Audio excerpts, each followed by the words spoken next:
Hello welcome to ఏకేఎస్ఐఎస్.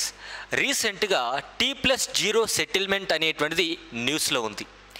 Even last year కూడా T+1 సెటిల్మెంట్ని SEBI implement చేస్తూ ఉత్తర్వులు జారీ చేయడం జరిగింది. మరి ఈ T+0 అంటే ఏంటి అంటే T+1 సెటిల్మెంట్ అంటే ఏంటి?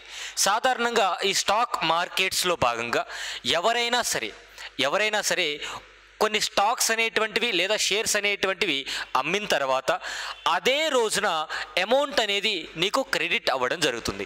అంటే సేమ్ డే, ఉదాహరణకి మీరు మార్నింగ్ 9:30 నుంచి 1 PM లోపు మీరు మీ యొక్క షేర్స్ అనేటువంటివి అమ్మారనుకోండి, అదే రోజు సాయంత్రం 4 మీకు అమౌంట్ అనేటువంటిది వచ్చేస్తుంది. ఇంతకుముందు ఏ విధంగా ఉండేది అంటే T+1, అంతకంటే ముందు T+2 అంటే ట్రాన్సాక్షన్ జరిగిన రోజు నుంచి ఒక రోజు తర్వాత కావచ్చు, 2 రోజుల తర్వాత గతంలో ఇలాంటి ట్రేడ్ సెటిల్మెంట్ ఉండేది.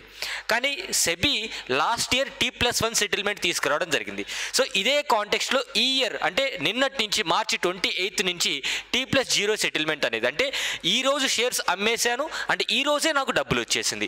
అండ్ అదేవిధంగా ఎవరైతే షేర్స్ పర్చేస్ చేస్తారో వారి యొక్క డీమ్యాట్ అకౌంట్లో కూడా ఆ షేర్స్ అనేవి క్రెడిట్ అయిపోతాయి. అంటే సేమ్ డే సెటిల్మెంట్ చేయడం వల్ల అడ్వాంటేజ్ ఏంటంటే ఆ వచ్చినటువంటి మనీ లిక్విడిటీ పెరుగుతుంది.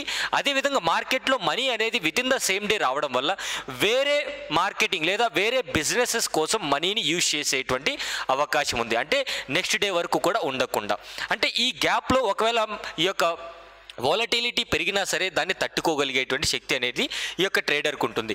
అండ్ అదేవిధంగా ఇక్కడ మీరు చూస్తే ఈ యొక్క సెటిల్మెంట్ సైకిల్ ఏ విధంగా ఉంటుందంటే T for transaction date and T1, T2, T3 అంటే ఆ నెంబర్స్ అనేటువంటివి డేస్ని రికగ్నైజ్ చేయడం జరుగుతుంది, రిప్రజెంట్ చేయడం జరుగుతుంది. ఉదాహరణకి T+1 అంటే ఈరోజు నేను ఈ యొక్క షేర్స్ అమ్మేస్తాను అండ్ నెక్స్ట్ డే ఈవినింగ్ లోపు నాకు అమౌంట్ క్రెడిట్ అవుతాయి. అదేవిధంగా కొనుక్కున్నటువంటి వ్యక్తికి కూడా నెక్స్ట్ డే తన యొక్క అకౌంట్లో ఈ షేర్స్ అనేవి రిప్రజెంట్ అవ్వడం జరుగుతుంది. అలాగా T2, T3 ఈ ట్రాన్సాక్షన్స్ అనేటువంటి లేట్ అవుతున్నటువంటి సందర్భంలో మార్కెట్ వాలటిలిటీ పెరుగుతుంది. అండ్ ఈరోజు నేను అమ్మాను, నాకు రేపు ఈవినింగ్ అమౌంట్ వస్తుంది అంటే ఈ గ్యాప్ అంతా కూడా నా చేతిలో అమౌంట్ లేదు, నేను వేరే చోట ఇన్వెస్ట్ చేసేటువంటి అవకాశం లేదు. అదే ఇప్పుడు సెబీ తీసుకొచ్చినటువంటి ఈ T+0 సెటిల్మెంట్ అనేది విత్ ఇన్ ద డే నాకు అమౌంట్ వచ్చేస్తుంది. నేను వేరే బిజినెసెస్లో కూడా ఈ యొక్క అమౌంట్ ఇన్వెస్ట్మెంట్గా యూజ్ చేసుకోవచ్చు. అండ్ ప్రపంచంలో T+1 సెటిల్మెంట్ సిస్టమ్ మొదటిసారిగా చైనా తీసుకొచ్చింది. చైనా తర్వాత భారతదేశమే ఈ యొక్క T+1 సెటిల్మెంట్ అనేది మనం ఇంప్లిమెంట్ చేసుకుంటూ వస్తున్నాం. సో T+1 సెటిల్మెంట్ అనేది 2023 నుంచి స్టార్ట్ చేశారు. అండ్ T+0 సెటిల్మెంట్ అనేది 2024లో మార్చి 28 నుంచి స్టార్ట్ చేయడం జరిగింది. సో అప్ టు 25 స్టాక్స్ వరకు ఇది యూజ్ చేసుకోవడం జరుగుతుంది. So thank you so much, have a nice day.